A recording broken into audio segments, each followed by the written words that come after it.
I was 10 years old when Grandma came to live with us.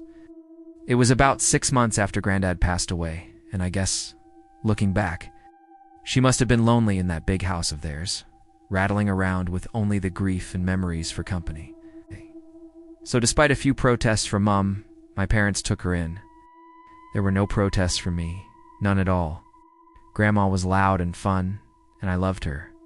She had an almost limitless supply of boiled sweets, and she'd always slip me a couple whenever she saw me. She was always the first to stick up for me when I got in trouble, too. But it was her stories I loved best. Grandma had all kinds of stories. Stories about growing up during World War II, and stories about the things she'd get up to with her friends on the South Coast after her family had been evacuated. Sad stories, funny stories, adventure stories. But it was her scary stories that were my favorite. Grandma had lots of scary stories. She told me she dabbled in the occult when she was a teenager, trying out Ouija boards with her friends, tarot cards, fortune-telling, all that stuff. Most of the stories I'd laugh off or forget about not long after she was done telling them. But there were a couple that really did spook me a bit. I was only 10 at the time, you have to understand. And Grandma certainly knew how to bring the stories to life. She'd shut off the lights in my room, so only the glow of the night sky shone through the curtains, and she'd shuffle in real close. Close enough so I could see the wrinkles on her face and smell the boiled sweets on her breath. Close enough so her deep blue eyes could stare straight into mine. She must have given me nightmares with a few of those tales. But now, years later, there's only one that I can still remember. Only one that stuck with me. The story about the shower and Mr. Longfingers. Grandma told me about Mr. Longfingers one night after I asked about her baths. Grandma used to love her baths. She'd spend ages in them, light candles and incense, and lie in the tub humming to herself until the water turned cold. It drove my mom crazy. But when I asked her why she loved them so much, she said it was the only place she could relax. It was the only place that was safe for her to relax. You know, people like me, who are, well, more sensitive to certain things, we have to have baths, she told me seriously one night, shuffling closer on the bed. I couldn't possibly spend that long in the shower. It'd be far too risky. Grandma stared at me with those blue eyes of hers, unsmiling, and I knew it was time for one of her stories. One of the scary ones. I shivered with pleasure and pulled the covers up to my chin. Why is it risky, Grandma? She half turned to look out the window, watching me from the corner of her eye, pausing for effect.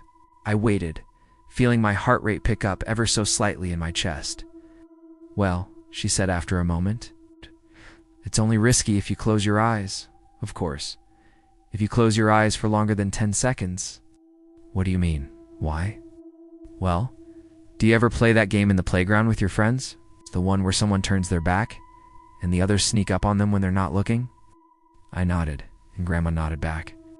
Exactly. So that's what it's like in the shower when you have your eyes closed. That's what it's like with Mr. Longfingers. A cold itch tickled back. Who's Mr. Longfingers, Grandma? She let out a deep breath, as if she wished she hadn't said anything, turned her head back to face mine. When she next spoke, she'd lowered her voice. No one knows exactly, Grandma whispered. Some think it's a creature that's attracted to the heat and smell we give off in there. Others think it's a demon that finds a way into our realm through the dense steam clouds. No one can say for sure, because the only ones who have actually seen Mr. Longfingers aren't ever going to be able to tell you. I pulled in a breath. Why not? Grandma shuffled closer along the bed and leaned towards me, leaving my question hanging in the air. Don't you worry about it, sweetheart. Don't worry your pretty head. As long as you remember the rules, you'll be fine. What rules? Well, when you're in the shower, you try not to close your eyes for too long. 5 seconds is fine, and 10 is just about okay too. But any longer than that, ... Yeah, then what? Well, any longer than that, and you may just start to feel something in the room with you. Something watching. And if you ever go longer than 15 seconds, that's when you might start to hear a noise too. Hear what? The soft tap-tap-tap of fingers on glass. Fingers drumming against the glass door of the shower. If you do ever hear that noise, God forbid, will you make me a promise? What, Grandma? Promise me you'll never open your eyes? I barely slept that night, hardly at all. I'd close my eyes and try to relax, but every time I did, I'd imagine a face pressed against my bedroom window, staring in at me. And when I did finally get to sleep, I had nightmares. Bad ones. I had them all week, in fact. Dreams about disembodied eyes watching me in the dark, and long fingers reaching out to touch my exposed skin. It wasn't any better when I was awake either. Not really. The shower was the worst. That's when Grandma's story really got to me. I'd never thought about it before, but suddenly I had trouble shutting my eyes in there.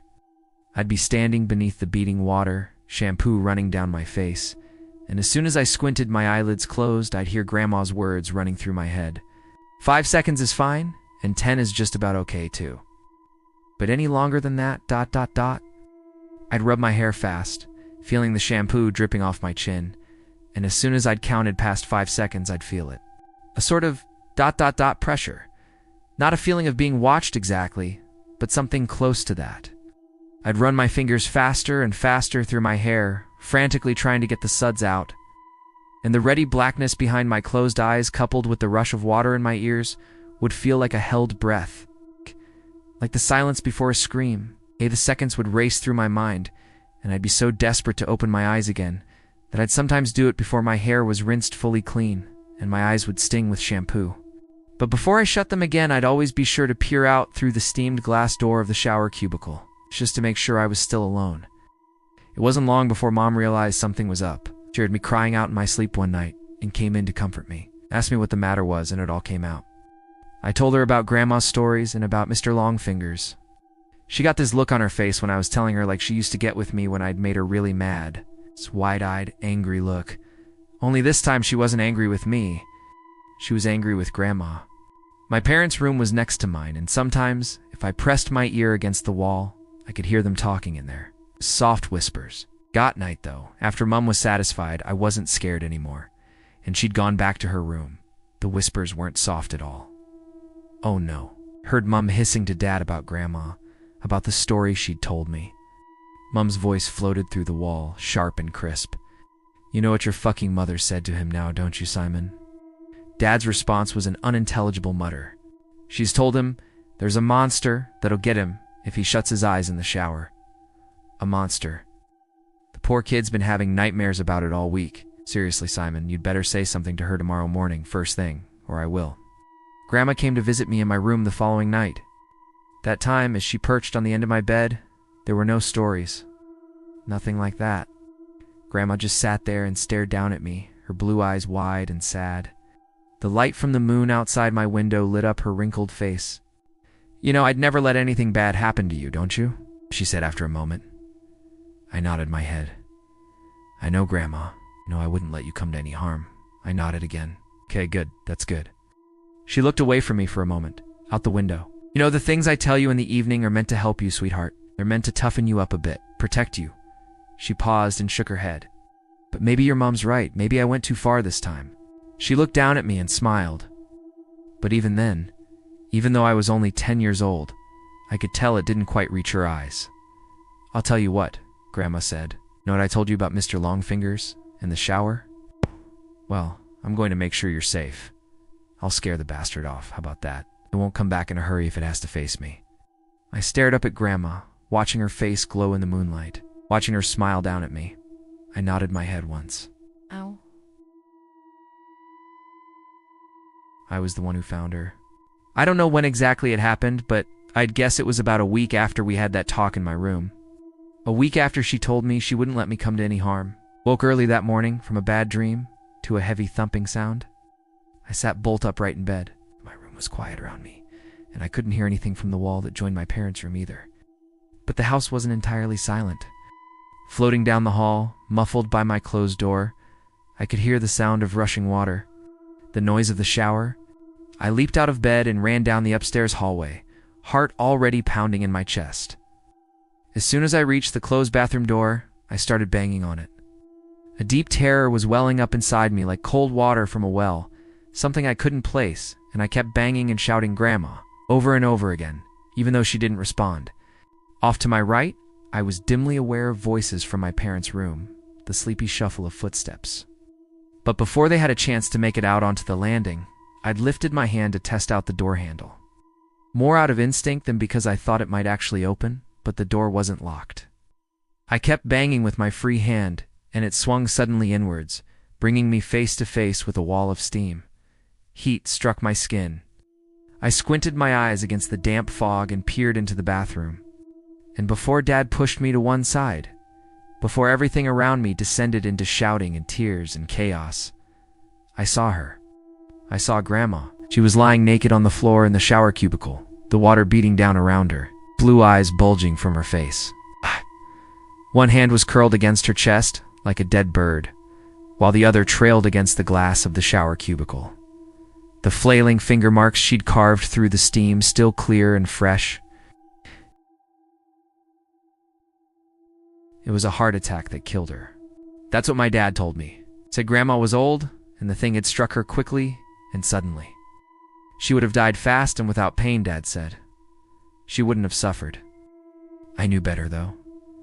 Even as a 10-year-old kid, I knew better. And years later, writing this as an adult, I still know better. I also know my wife and kids resent me for refusing to have a shower in the house, for insisting everyone take baths. They pretend it's okay and they humor me, but I can tell they don't really understand it. Not at all. And my wife thinks she does. She thinks I still carry the trauma of seeing my grandmother dying in front of me when I was little. I guess she's right, in a way. But she doesn't know the full truth. Nobody does. And no one would believe me even if I told them. No one would believe me if I said the reason I don't take showers, the reason I haven't had one since I was 10 years old, isn't because I'm scarred from the sight of a dead body. It's because all those years ago, when I crept back into the still hot bathroom after the paramedics had taken Grandma's body downstairs, I made sure to check the marks her fingers had carved through the steamed glass of the shower cubicle. And those marks weren't just on the inside.